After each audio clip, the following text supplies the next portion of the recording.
आता पाहूया टॉप 9 राजकीय बातम्या। नारायणगावमध्ये अजित पवारांच्या जनसन्मान यात्रेला काळे झेंडे दाखवले। भाजपच्या माजी जिल्हा परिषद अध्यक्षा आशा बुचके यांच्यासह कार्यकर्त्यांकडून दादांच्या ताफ्याला काळे झेंडे। शासकीय कार्यक्रमात घटक पक्षांना वगळलं जात असल्याचा आरोप।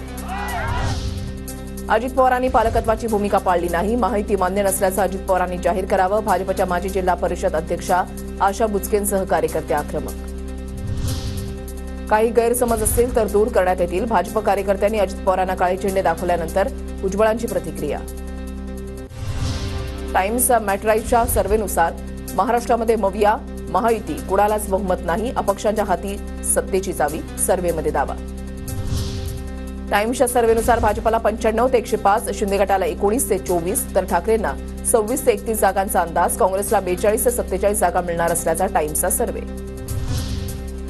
मुख्यमंत्रीपदासाठी एकनाथ शिंदेना सर्वात जास्त पसंती, शिंदेना 27%, ठाकरेंना 23%, तर फडणवीसांना 21% पसंती, टाइम्स मॅट्रेसच्या सर्व्हेमध्ये दावा। दिशाभूल करण्यासाठी असे सर्व्हे येतात। मोदींना 350 जागा मिळतील असा सर्व्हे आलेला, त्याचं काय झालं तर राज्यामध्ये मविया 185 पेक्षा जास्त जागा जिंकणार, राऊतांचा विश्वास। आम्ही लोकसभेला रामटेक आणि अमरावतीची जागा काँग्रेसला दिली, विधानसभेमध्ये विदर्भात ठाकरे गटाचं प्रतिनिधित्व असावं यासाठी प्रयत्न, तर नागपुरात जागांचा आढावा घेतोय, राऊतांचं विधान।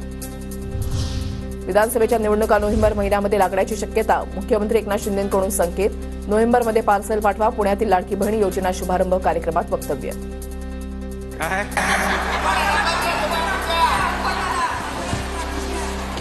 ते आता तुमच्या हातात आहे ना,